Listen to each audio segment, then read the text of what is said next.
오늘은 종료주일이라고 그럽니다. 우리 참 신앙생활 처음 하신 분들은 잘 모를 텐데, 또는 이제 고난주일 그렇게들 그 얘기를 하죠. 그래서 이제 예수님께서 유월절 앞두시고 실은 이제 십자가를 지실 준비하시기 위해서 예루살렘으로 입성을 하실 때, 그 사람들이 그 이제 예루살렘의 그 성 앞에서 종려나무 가지를 막 흔들면서 호산나 왕으로 오시는 이여 하면서 찬미하면서 영접한 것을 기억하면서 오늘 종려주일이다, 그렇게 제가 얘기를 합니다. 그리고 또 이번 주간이 예수님께서 순환을 당하시는 이제 일정이 쭉 진행이 되는데, 금요일에는 이제 십자가를 지시고 안식일 토요일에 하루 쉬시고 무덤에 쉬시고 주일 새벽에 이제 부활의 영광을 이제 이루시게 되는데, 그래서 고난일이 이제 시작이 되는 첫 주일, 그래서 이제 고난주일 이렇게들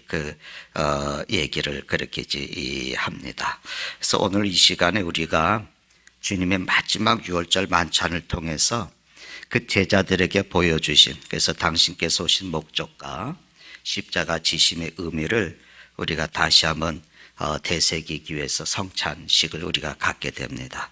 오늘 말씀의 배경은 십자가 지심의 의미가 이제 그 배경인데, 요한복음 13장 1절에 예수님께서 이렇게 이제 성경이 이렇게 말씀을 해요. 유월절 전에 예수께서 자기가 세상을 떠나 아버지께로 돌아가실 때가 이른 줄 아시고, 이렇게 지금 말씀을 요한복음 13장이 시작을 하고 있어요. 그리고 이제 14장, 15장, 16장 이렇게 내려가면서 예수님께서 제자들에게 십자가 지시기 전에 하시는 말씀, 그러니까 마지막 그 유언의 설교를 제자들에게 그렇게 하십니다.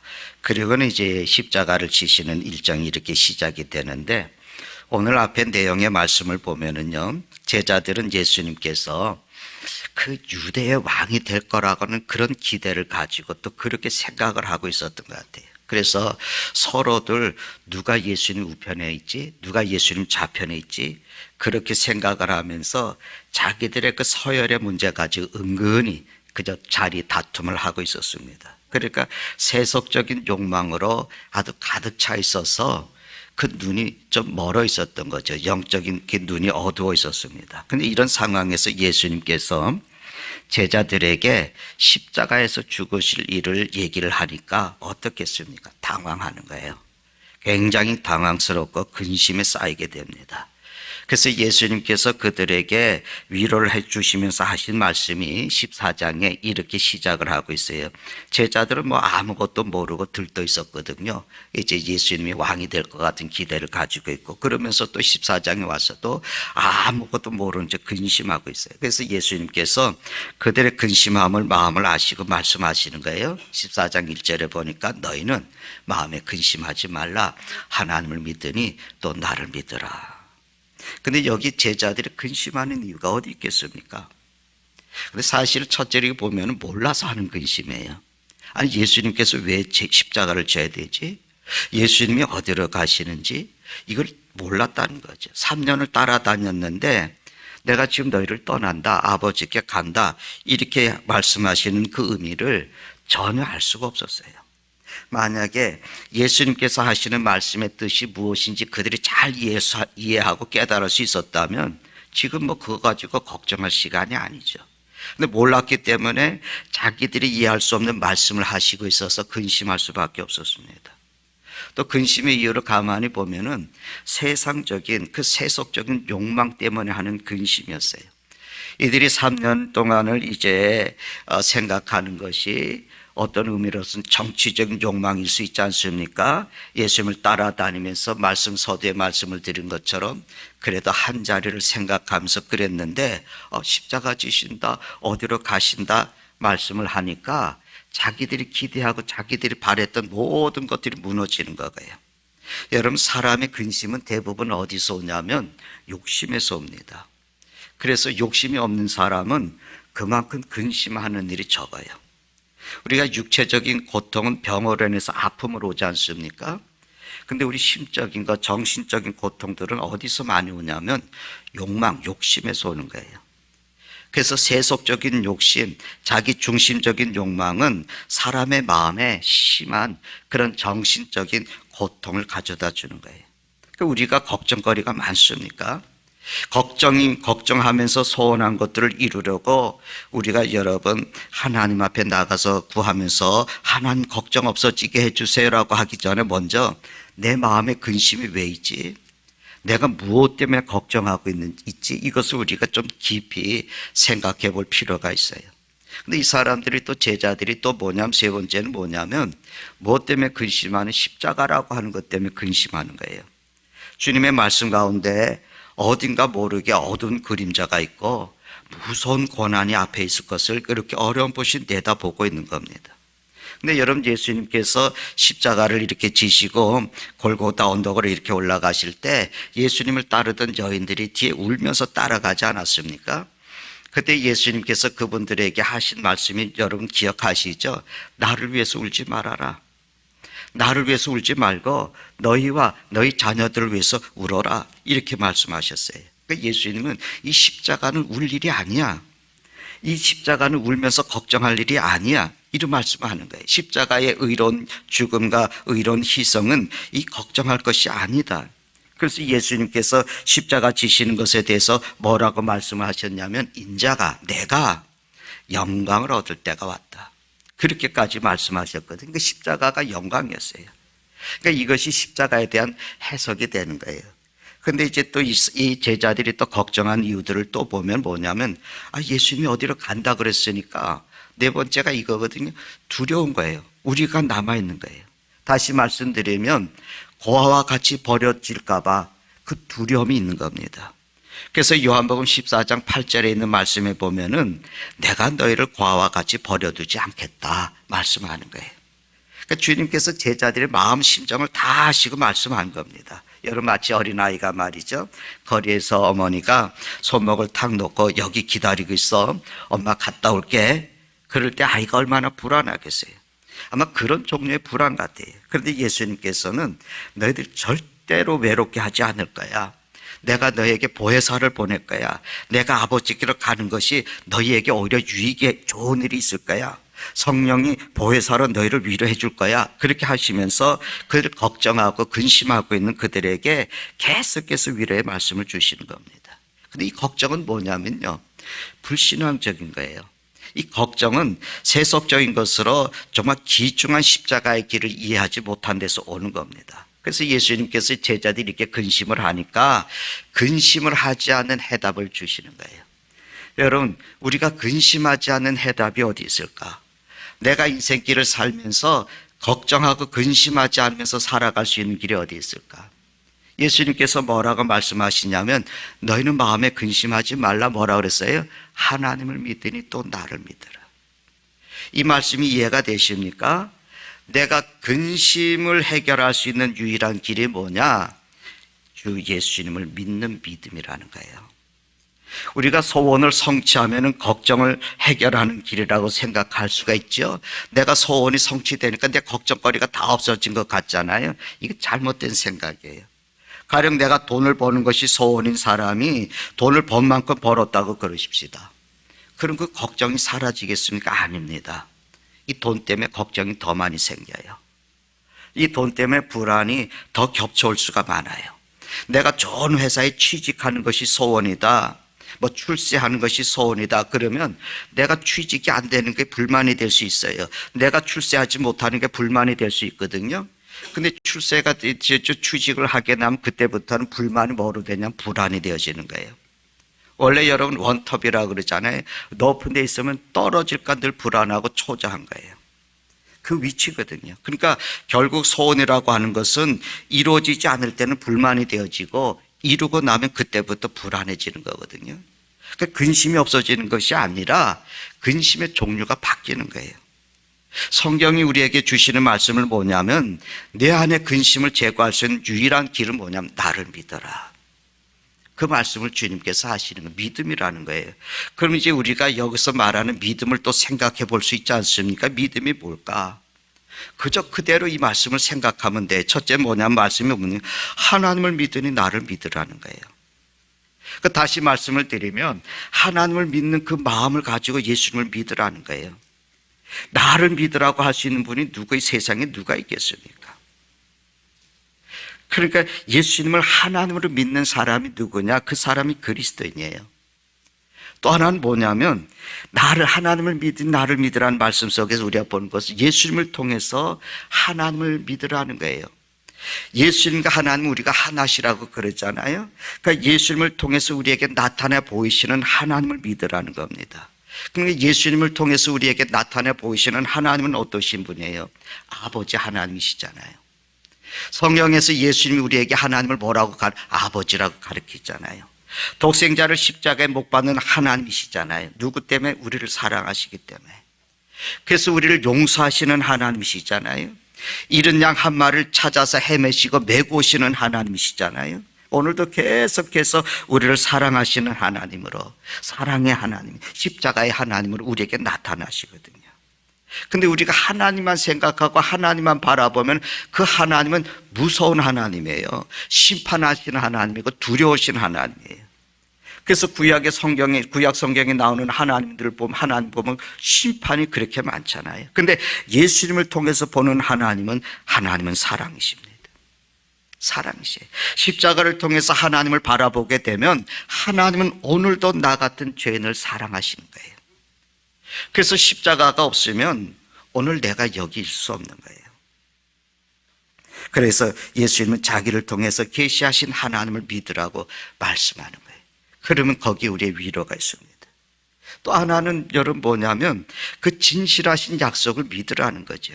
나를 믿으라 말씀하실 때는 내가 한 말을 믿어라, 내가 너에게 약속한 것을 믿으라, 그런 의미가 들어가 있지 않겠어요? 우리가 성경을 배우고 예수님을 배우고 깨닫고 그리고 감사도 하고 그렇지만 결정적인 순간에 가서는 믿어야 되지 않아요? 물론 우리가 알고 믿어야 되겠죠. 많이 알고 믿어야 되는데 다 알고 믿을 수가 없습니다. 모든 것을 다 알고 믿을 수 있으면 좋겠지만 그걸 다 깨닫고 믿는 것이 아닙니다. 어느 순간에는 알지 못해도 믿어야지 되고 내가 납득이 잘 안 되지만 믿어야 되는 거예요. 그 어떻게 믿을 수 있냐는 거죠. 내게 말씀하신 그분을 내가 믿는 거예요. 내게 말씀하신 그분을 내가 믿으니까 그 모든 것을 내가 믿는다는 거예요. 다시 말씀드리면 그분의 인격을 믿는 거예요. 어떤 분이 제게 와서 말이죠, 이렇게 목사님 왜 이단이라고 그래요? 그렇게 제가 얘기를 하면은 뭐 이단이라고 하는 달을 이자 끝단자 아닙니까? 그렇게 물으면 제가 이제 성경의 교리적인 얘기 갖고 복음의 진리의 말씀을 가지고 설명을 하지 않겠어요? 제가 설명을 해주면 그렇군요, 이제 제가 알았습니다, 제가 이제 저 사람들이 이단이라는 것을 내가 알겠습니다, 그렇게 받아들이면 되는데 이상하다, 저 사람들도 하나님 믿는다고 그러던데요, 저 사람들은 착한 일을 많이 하고 그러던데요. 그럼 제가 더 이상 해줄 말이 없어요. 왜 그렇습니까? 그분은 나를 안 믿는 거예요. 내 인격을 안 믿는 거예요. 그분은 내 인격을 안 믿으니까 무슨 얘기를 해주겠어요? 내가 어떤 말을 해도 그 말을 받아들일 수가 없는 거거든요. 그러려면 그 사람이 열심히 연구하고 열심히 생각을 하고 그래서 이해를 하든지, 아니면 목사가 그 사람을 이러이러해서 이단이에요, 그렇게 하면 그렇군요 하고 따라가야 돼요. 예수님께서 나를 믿으라고 하셨으니까 우리는 주님이 하시는 모든 말씀을 다 그런 줄 알고 믿고 따라가는 거예요. 내용을 이해해서 믿으려고 하지 말고 예수님의 인격을 믿으면 믿음의 문제는 간단한 겁니다.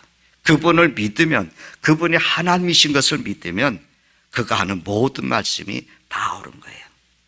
내가 다 알고 다 경험하고 그리고 나서 믿는 것이 아니라는 거예요. 여러분, 누가 천당을 가보고 믿겠습니까? 내가 천당 가보고 믿겠습니다 하면 그 사람 천당 가보는 순간에 다 이미 끝난 겁니다. 다 다친 거예요. 그러면 그때 가서 이렇게 말하겠죠. 하나님, 제 부모님도 계시고 내 형제들도 계시는데 그들이 나처럼 이렇게 어리석은 결정하지 않게 해주세요, 그러겠죠. 이 세상에는 단 한 번의 경험으로 다시는 돌이킬 수 없는 것들이 너무나 많아요. 신앙도 그래요. 그래서 반드시 내가 알아야지 되고 내가 경험을 해봐야만 믿겠다고 하는 것은 교만인 것입니다. 아는 것은 알고 납득되는 것은 납득하고 깨닫는 것은 깨닫겠지만 알 수가 없어도 믿어야 되고 깨닫지 못해도 믿고 받아들일 수 있는 것이 그게 믿음이거든요. 근데 그런 믿음을 가질 때만 우리가 근심에서 벗어날 수 있고 평안을 누릴 수 있다고.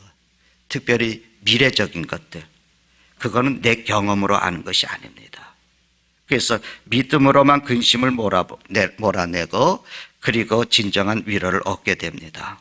그런데 예수님께서 이렇게 말씀하셨어요. 내 아버지 집에 거할 것이 많다. 내 아버지 집에 거할 것이 많다. 여러분, 이 아버지 집이라고 말이 저는 굉장히 참 다정하게 들려요. 근데 하나님의 나라 이렇게 얘기를 하잖아요. 천국 이렇게 얘기하잖아요. 옛날에는 우리가 천국이라는 말보다는 천당이라는 말을 참 많이 썼어요. 천국은 나라라고 하는 개념을 우리에게 주는데 당은 집이 있거든요. 천당하면 집이에요, 집. 그러니까 참 이게 의미가 참 더 가까이 다가와요. 우리가 마태, 마가, 누가복음에 이제 요한복음의 말씀에 보면은 하나님의 나라, 하늘나라 이런 표현들이 많이 나오거든요. 근데 이제 요한복음에도 하나님의 나라가 이 한 두 번 정도 나오는데 요한복음의 특징은 영생이라는 말을 많이 해요. 생명이라고 하는 말을 참 많이 해요. 근데 이게 용어가 다를 뿐이지 이게 다 하나님의 나라와 같은 의미를 갖고 있습니다. 하나님의 나라를 얻을 것이다, 영생을 얻을 것이다, 생명을 얻을 것이다, 같은 의미를 주는 거예요. 근데 이제 영생이라 그러면 어떤 의미가 옵니까? 하나님의 나라라 그러면 하나님이 다스린다는 주권적인 의미가 강하게 생각이 되어지는데, 영생이라 그러면 우리 개인적인 문제, 생명의 표현을 우리에게 주고 있지 않습니까? 그러니까 영생은 시간을 초월하는 거예요. 근데 오늘도 내가 예수님을 믿고 예수님 안에서 사는 것이 영생이고, 그런데 육신이 죽어서 그리스도 안에 거하는 것이 영생이고, 현재를 포함해서 그리스도 안에 있는 생명을 영생이라고 그렇게 얘기를 합니다. 그러니까 어떤 공간적인 영토적인 의미보다는 현재적이고 내적이고 영적이고 개인적인 그런 의미를 이제 가지고 있는 것이죠. 성경은 우리에게 그냥 공간적인 어느 저 미래에 생각하는 하나님의 나라 그것만 얘기하는 것이 아니라 그 얘기와 동시에 현재적인 하나님의 나라를 구체적으로 그렇게 얘기를 많이 합니다. 그러니까 용어의 차이만 있을 뿐이고 내용은 같아요. 근데 오늘 본문에서요, 하나님의 나라를 아버지 집이라고, 아버지 집이라고. 예수님께서 12살이 되시던 해에 예루살렘에 오셨잖아요. 유월절 지키고 이제 하기 위해서 오셨는데, 다 끝나고 돌아갈 때 부모들이 예수님을 잃어버렸어요. 그래서 다시 돌아와서 막 찾으면서 돌아와서 성전에서 토론하고 얘기 나누고 계시는 예수님, 12살의 그 어린 예수님을 본 거예요. 그래서 부모님들이 뭐라고 그럽니까? 아이야, 우리가 너, 우리 식으로 얘기하고, 얼마나 찾았는데 왜 여기 있니? 얼마나 찾았는데 너 왜 여기 있니? 그랬을 때 예수님이 하신 말씀 기억하십니까? 여러분, 내가 아버지 집에 있어야 될 줄을 모르셨어요? 내가 아버지 집에 있어야 되는 걸 모르셨어요? 그 얘기를 하는 거예요. 아버지 집은 지금의 하나님의 나라예요. 근데 오늘 성경에서 말씀하신 아버지의 집은 미래적인 것을 얘기합니다. 하나님의 나라를 얘기합니다. 어떤 처소적인 얘기를 얘기하고 있습니다. 근데 예수님이 뭐라고 했냐면, 내가 가서 다 예배해 놓겠다. 누가 다 하십니까? 예수님이. 예수님이 다 그게 중심이에요. 간다라고 하는 말은 예수님께서 십자가를 지시고 또 부활하시고 승천하신다는 그런 의미를 가지고 있잖아요. 그러니까 십자가와 부활의 사건을 전제하면서 내 아버지의 집을 얘기하는 겁니다. 그러니까 그리스도를 통해서 아버지 집에 가는 거예요. 그리스도 예수님을 통해서 우리가 아버지 집에 가기 때문에 십자가가 중심이고 구속사적인 그런 사건인 거예요. 그러니까 하나님의 나라는 하나님이 다스리는 것이고 그것이 그리스도가 계시는 것이거든요. 그런데 예수님은 그걸 막 복잡하게 얘기하지 아니하고, 나 있는 곳에 너희도 있게 할 거야. 나 있는 곳에 너희도 있게 할 거야. 그러니까 여러분, 우리가 하나님의 나라가 어디 있냐, 여러분 천국이 어디 있느냐, 여러분 그렇게 묻지 마시고 이제 이렇게 생각하세요. 예수님이 계시는 것이 천국이구나. 예수님이 계시는 것이 천당이구나. 그리고 우리 찬송 있죠. 내 주 예수 모신 곳이 그 어디나 하늘나라. 할렐루야 찬양하세. 내 모든 죄 사함 받고 주 예수와 동행하니. 그 어디라고요? 하늘나라. 하늘나라. 하나님이 계신 것이 하나님의 나라예요. 주님이 오늘 임재해 있는 이것이 하나님의 나라예요. 이 찬송의 고백에서 하나님의 나라는 주님과 함께하고 있는 이곳, 그리고 멀리는 장차 주님의 품 안에 거할 그곳. 이거를 여러분 이론적으로 설명할 수가 없어요. 이것도 경험적으로 설명할 수 없어요. 우리가 예수님을 믿기 때문에 그 말씀을 그대로 믿는 거예요. 그분의 하신 말씀을 그대로 믿는 거예요. 거기에 위로가 있고, 거기에 평안이 있고, 거기에 영생이 있습니다. 그래서 여기 예수님이 4절에는 이런 말씀하잖아요. 내가 가는 곳에 그 길을 너희가 알리라고. 하나님을 믿기 때문에 그 길을 아는 거예요. 굉장히 중요한 말씀이거든요. 어디로 가는 것을 뭘로 아느냐? 믿음으로 안다는 거예요. 예수님은 그리스도를 믿는 사람만이 알 수 있도록 그 길이 열려 있는 겁니다. 그래서 도마가 묻습니다. 아니, 주님이 어디로 가시는데 모르는데 우리가 그 길을 어떻게 알아요? 여러분, 이건 의심에 많은 사람들의 질문이거든요. 근데 예수님이 하신 말씀이 내가 곧 길이다. 내가 진리야. 내가 생명이야.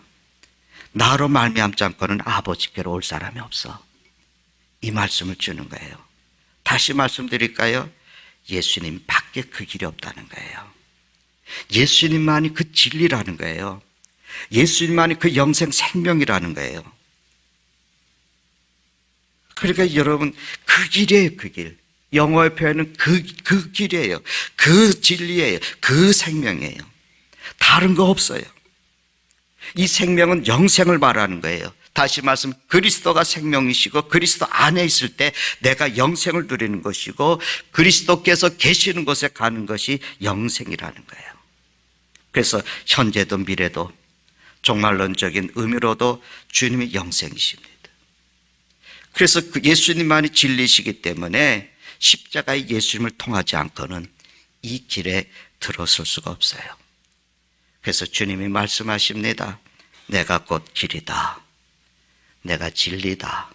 내가 생명이다. 그 길을 우리가 걷는 겁니다. 이 시간에 그걸 생각하면서 우리 함께 성찬에 함께 참여를 하십시다.